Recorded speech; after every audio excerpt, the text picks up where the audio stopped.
Hey, what's up, y'all? Y'all good? I hope so.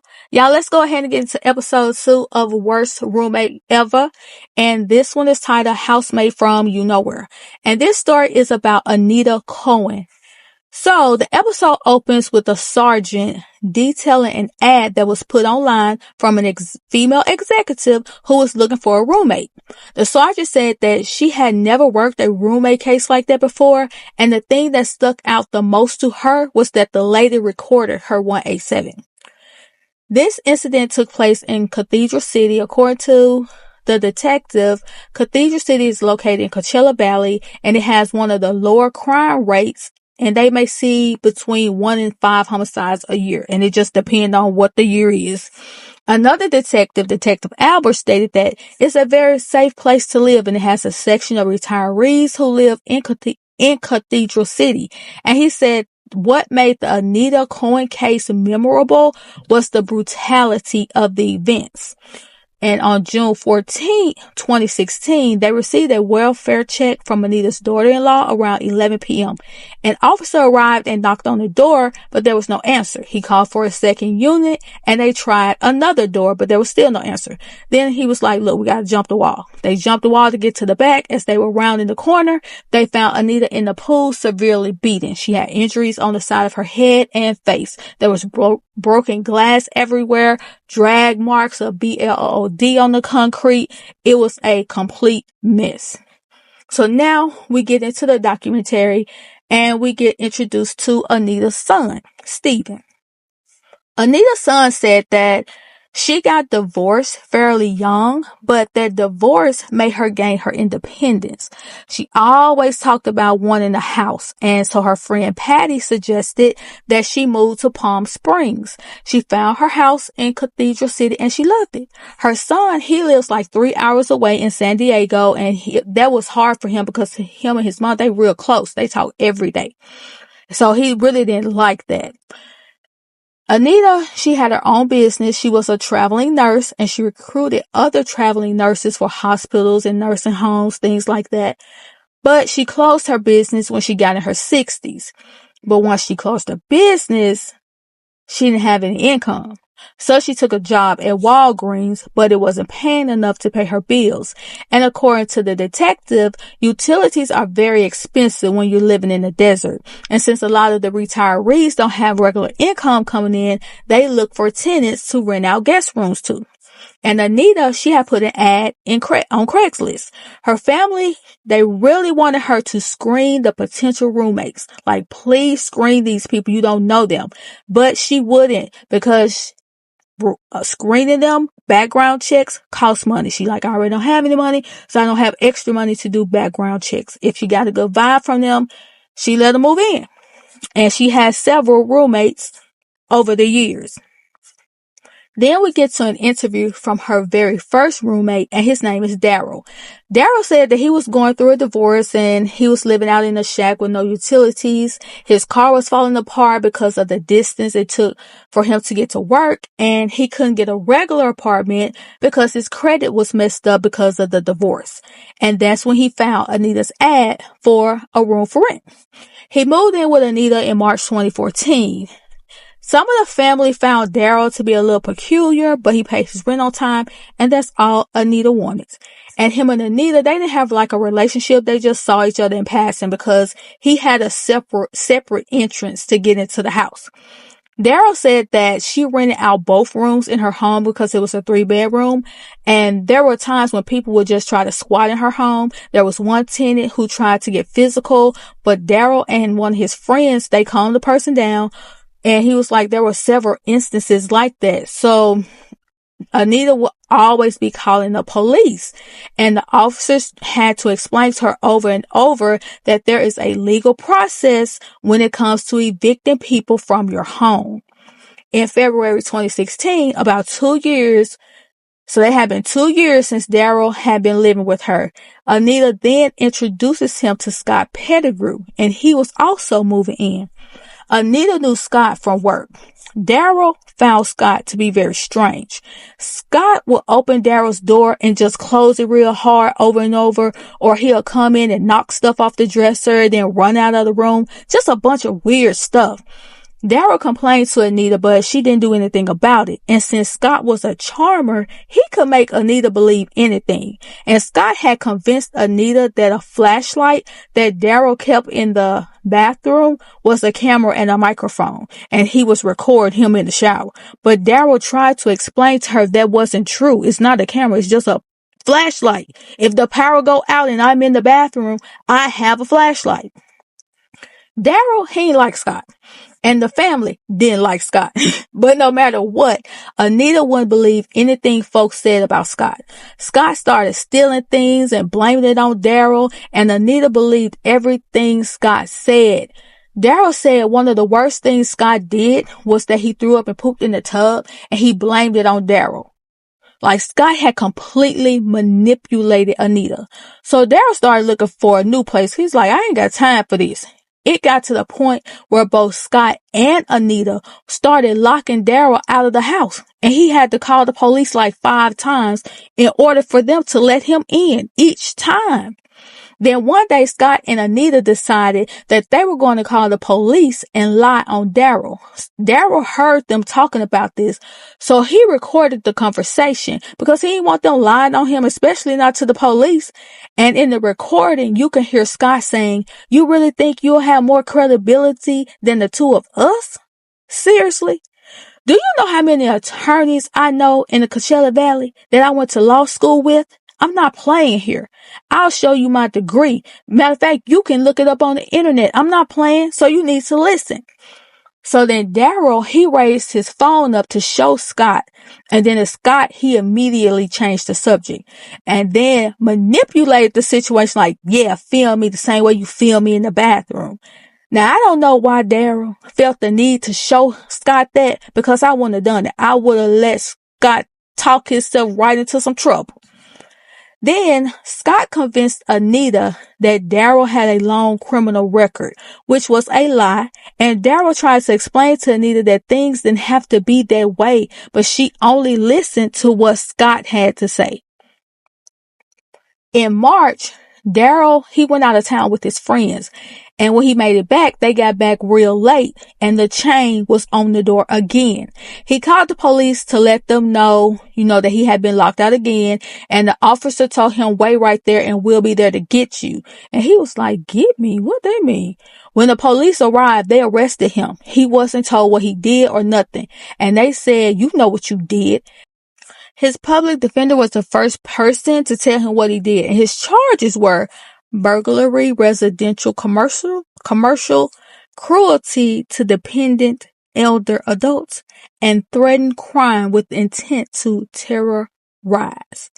Scott and Anita told the police that Daryl had been threatening and harassing them, and that he had pushed Anita down on the lawn. They set his bail for $150,000, and he could not afford that, and he was facing up to 2.5 years in prison. So then they take us back to January 2012, and we get introduced to Julie. And Julie and Scott were roommates in 2012. She also found Scott. Scott found her on Craigslist. She said he was charming and funny, and he was a dog person, and she trusted dog people over non-dog people. She did notice that his dogs were having a lot of accidents in the house, but she didn't know why. Julie said she started to worry when her other roommate would leave, but she would forget to lock the back door. And she started getting very angry emails from Scott complaining about that. Then all of a sudden, he just stopped paying his bills. And he had only been there a month. She called the landlord to have the locks changed, but she was not prepared for how disgusting Scott's room was when she went in there. She said that there were plenty of times that she felt like Scott could snap at any minute, and she was just happy that it had never happened.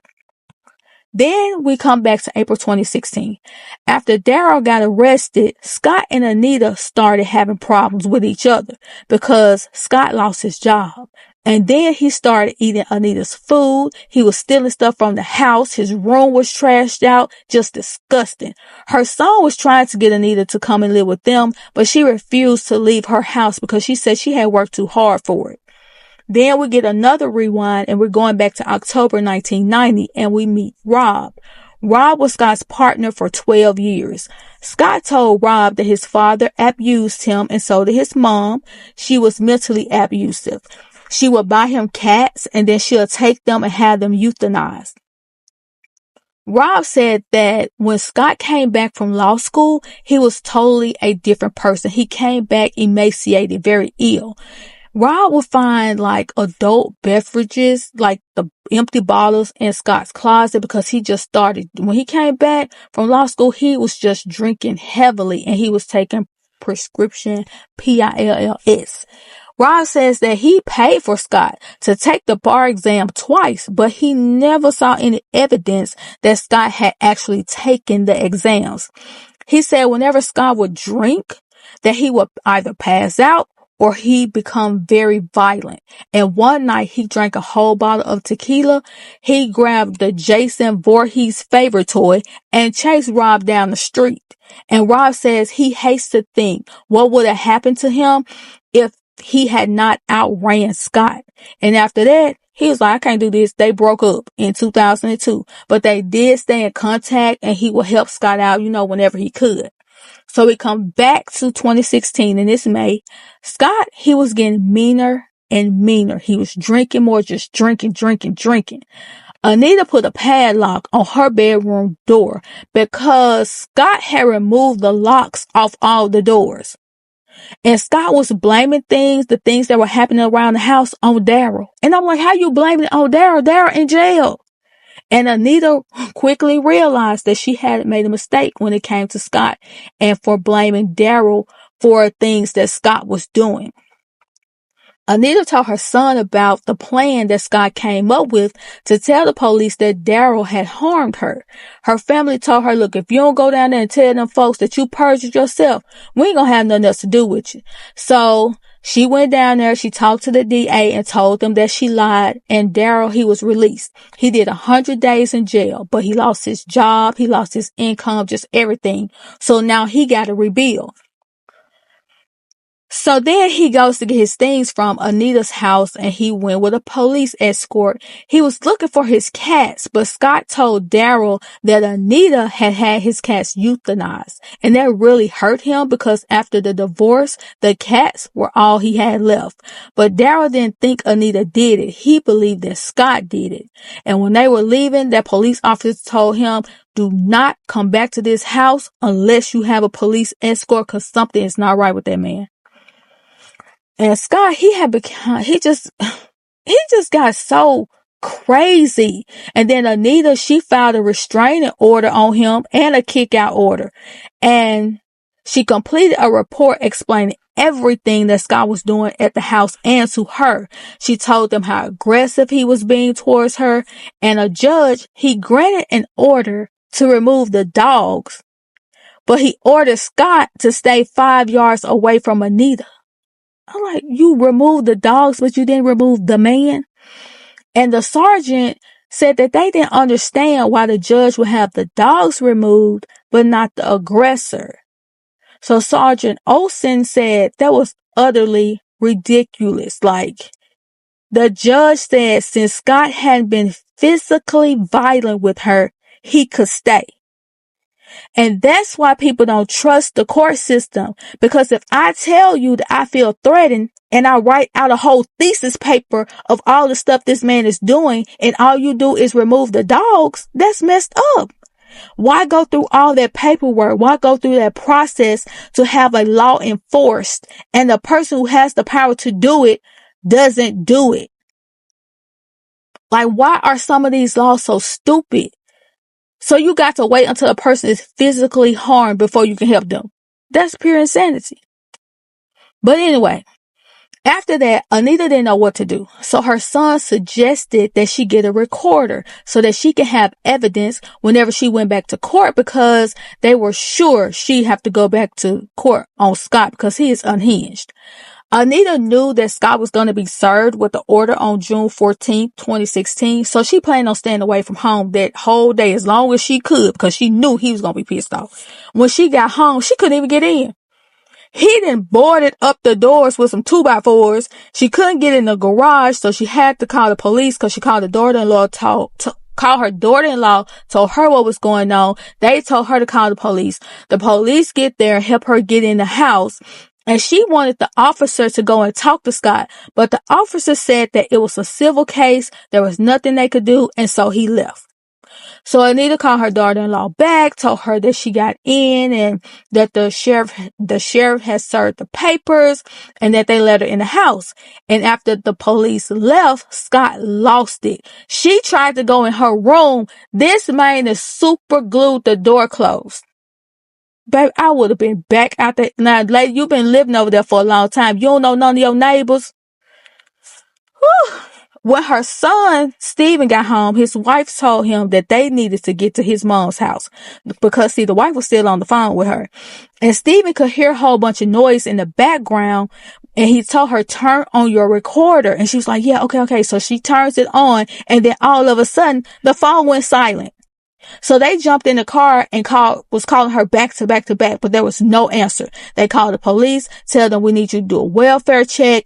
And then Sergeant Olsen got a call at 12:07 a.m. and she was told that an elderly woman had just been pulled out of a pool. The police did a safety sweep of the house. And when they got to Scott's room, he just laying in there in the bed with nothing on. So they take him out of the bed, handcuff him. Detective Albert was called by a patrol sergeant and he was informed of the homicide. And Detective Albert noticed raised red scratches on Scott's back. And then he started asking, about Anita. Scott told the detective that Daryl said he was going to take them out and they were scared of Daryl. I'm like, you love blaming stuff on Daryl.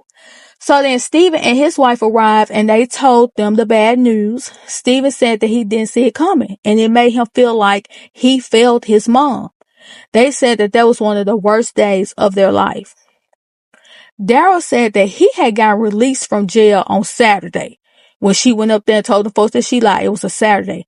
That Tuesday is when Anita was unalived. Daryl said that he was shocked. And he immediately decided to turn himself in for questioning because he knew he would be looked at as a suspect because he used to live there. And he was scared that they would think that he was involved. But the night of Anita's unaliving, he was in the hospital. And they were able to confirm that and he was free and clear to go. So after that, they put all their focus on Scott. So Sergeant Olsen noticed the pepper grinder on the floor and it matched the bruises on Anita's back. She then saw some French doors that was kind of open. When she looked down, she saw the recorder and she played it and you can hear Anita telling Scott to stay away from her. He started calling her out of her name. She was telling him to get off of her. She yelling and screaming. You could just hear the physical altercation. And later on at the station, they began to do their investigation. They started asking him questions. And once they started asking him about the attack, Scott asked for his attorney. And so the sergeant told him that Anita recorded the altercation. Then he wanted to talk again. So she gave him his Miranda rights again. She told him what was going on. And then he asked for his attorney again. And not only that, he asked for the DEATH penalty. And the sergeant said she ain't never heard nobody ask for that before, especially if you're saying you innocent. Detective Albert says he feels like the eviction of the dogs is what sent Scott over the edge. It was like a trigger from his childhood with the things that his mom used to do. But on August 29th, 2019, Scott Pettigrew was convicted of first-degree 187, elder abuse, and violation of a protective order. He was sentenced to 25 years in prison. And what Sergeant Olsen wanted to lead the people with was that if you're going to rent your room or something to somebody, please do your background checks. Be fully aware who you are inviting into your home because your home is your most vulnerable space. And that was the end of that episode, y'all. Get down in the comments. Let me know what you think. Everything that I said in this video was in my opinion. I wasn't making any claim or rendering any judgment. Just stating my opinion of the situation. The Copyright Act of 1976, Section 107, gave me fair use to this review. And I'll talk to y'all later.